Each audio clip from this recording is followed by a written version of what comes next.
The anxious pains that anticipate war had lasted through the night and most of the day without incident, though both camps stayed vigilant and prepared for anything. As the light of her mind's eye set behind the eastern Sarracennian mountains, cascading the fortress of Zygote, Wister Oledias launched his attack, ordering Qyo infantry to charge the gate. Elite cavalry on the backs of massive beetles stormed ahead, having been ordered to attempt to utilize the height of their steeds to scale the walls of the fortress, though records show that the Sarracennians were able to hold firm against any brazen cavalry fighters. The first lines were easily repelled by the Sarracennians, who rolled polished boulders as well as dense and toxic tumbleweeds down the hillsides, with dozens of Qyo legionaries being crushed and sent helplessly down the hill for which they hiked, thus sliding down and bouldering into the lines behind them. The battle had initially appeared to be in the favor of the Sarracennians, but the charging Qyo cavalry were able to adapt and steer out of the way of the boulders, and after a system was quickly adopted wherein cavalrymen shouted the direction of the rolling projectiles to the crowds following, swaths of legionaries were able to make it up the path and onto the leveling trailhead, en route to Fort Telios.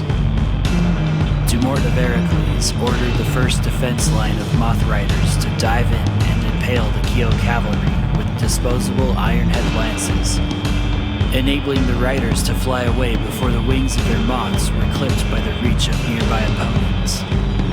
Dumort had staggered his cavalry to optimize the rehydration and rest time of the previous lines of attack.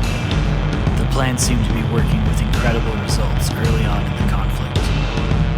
Within the first hours of the siege, the Moth Riders had repelled each and every beetle-mounted knight in the advancing party. Hundreds of Qyo foot soldiers climbed the hill, evading tumbling rocks and guarding against the pestering Moth Riders, although being pesky was Dumort's preferred style of defense. The Paladin of Heracles kept a straight head, however, as he spotted the fiery munitions from the Inquisition's trebuchets began hurling supremely dense Ordensian tumbled rounds of solid wood at the walls of Fort Telios. Though the rounds didn't cause any serious fires upon impact, thanks to Telios and the spells of the Fulgen priests, the impact and recoil of the flaming munitions caused panic within the walls of the fortress, as the civilians frantically worked to put out the flaming embers.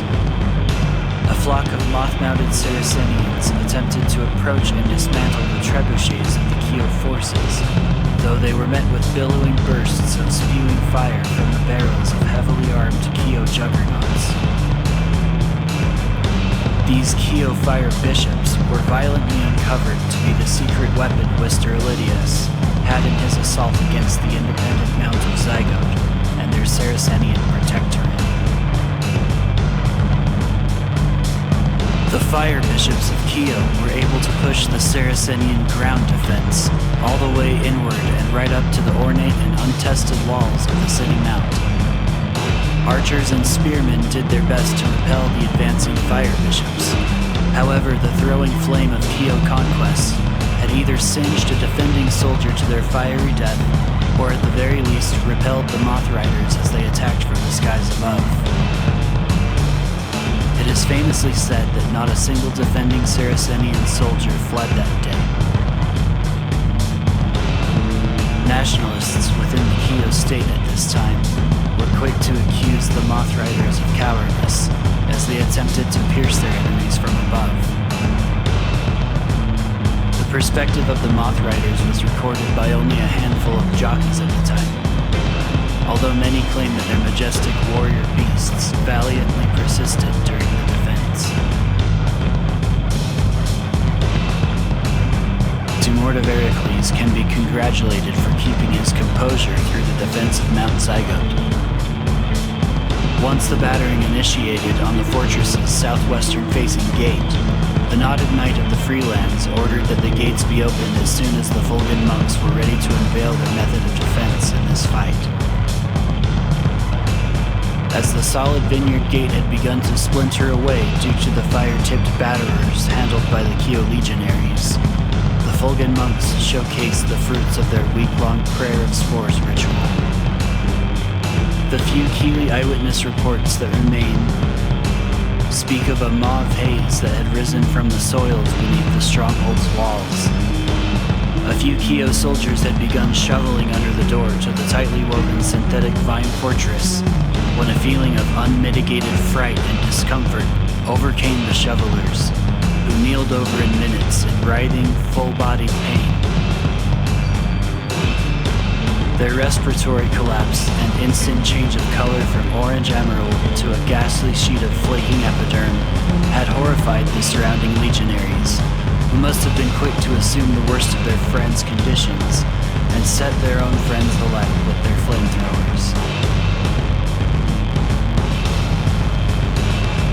Now, it's fair to say that with the limited research material available during this early era, we have at least a few shreds of the feeling after the Battle of Mount Zygote. To recount, Qyo legionaries laid siege to the Mount of Zygote after the Sarracennians and the Fulgen declared that Mount Zygote would be an independent state, one with free and open worship to any and all deities and practices of faith, so long as violence wasn't inflicted on that of another citizen. Among the Qyo legions were the infantry, the Beetle-Seed Cavalry, the trebuchet operators, and the elite fire bishops, clad in silk-lined fireproof armor and wielding fiery wands that launched a fountain of flame at its victim. The Qyo legions marched up the mountain from any and all sides, and having decimated the path to the city, they now had within their grasp the prize of religious dominance and control of the mountain. As soon as they began digging underneath the castle gate, the biohallucinogenic sporus attack on part of the ancient Fulgen monks left the leading Qyo legions intoxicated and fighting amongst themselves. Orochiel is heavily rumored to have been the first to react with his violent streaks of fiery wrath, directed at his bewitched and ill-fated soldiers of the bio-attack, killing his own as though they were the Sarracennian rebels.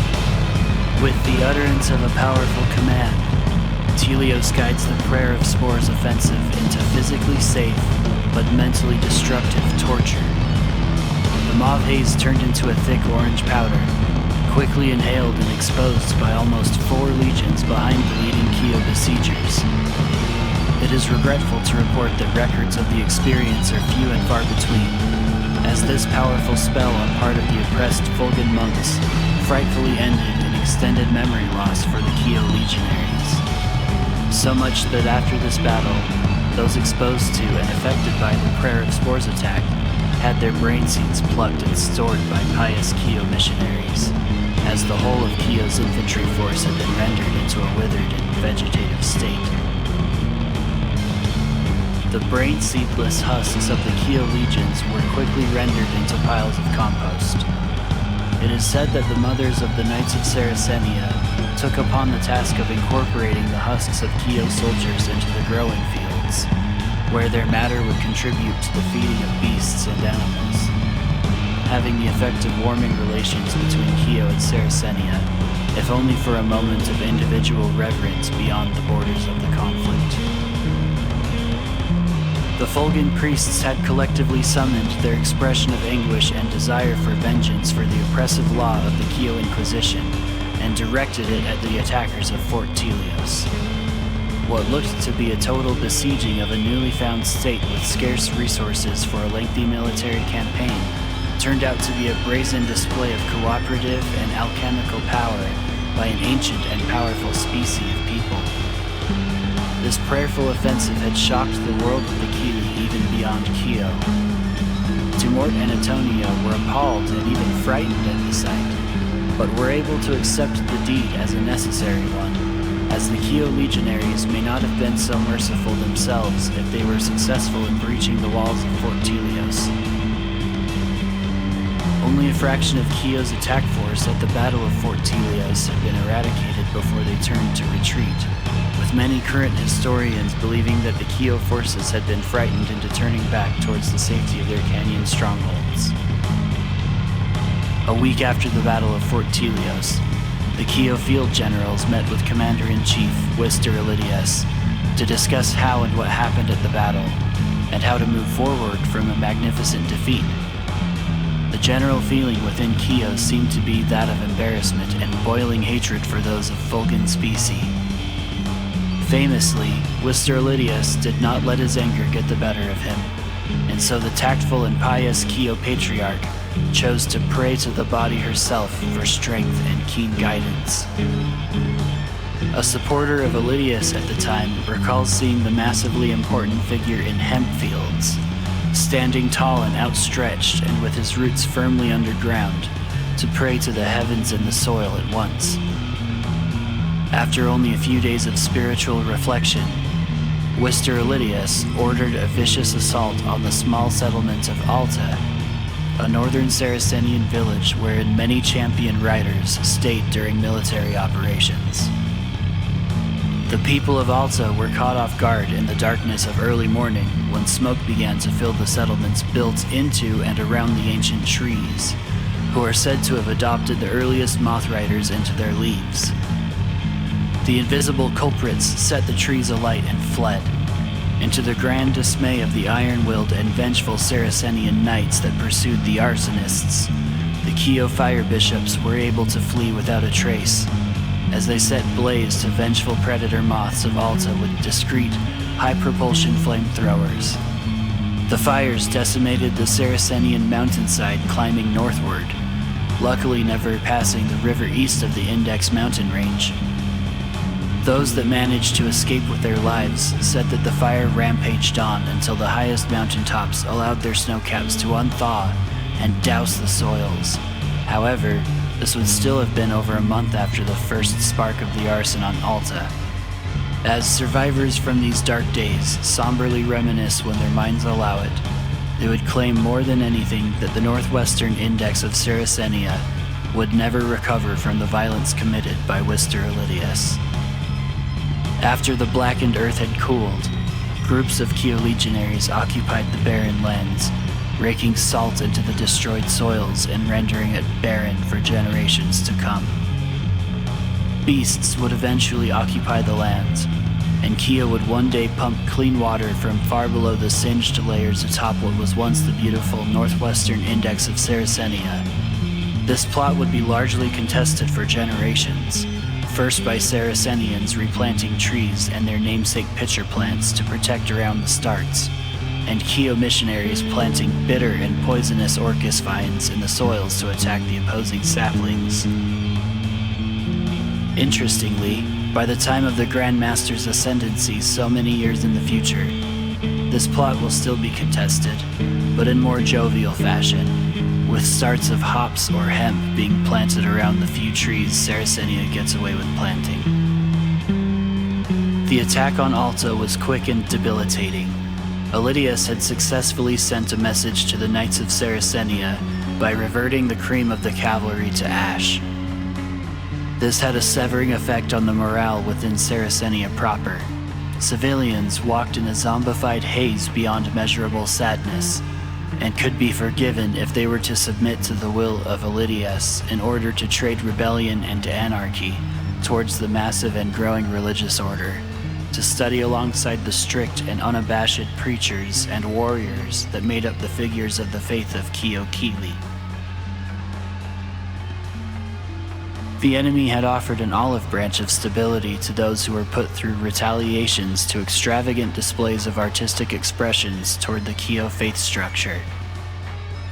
To say that the construction and mixed species occupation of Fort Telios was regarded as an offensively scandalous move toward the severity of the Qyo doctrine, as it could be visibly seen from Oledias' tower, albeit by binocular, is an understatement.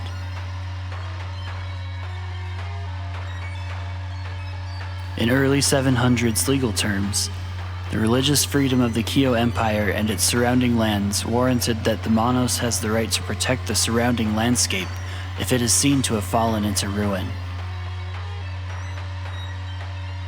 No one in their right mind would legally contest, even with a strong argument to this, lest they be tortured and relocated, never to be seen again.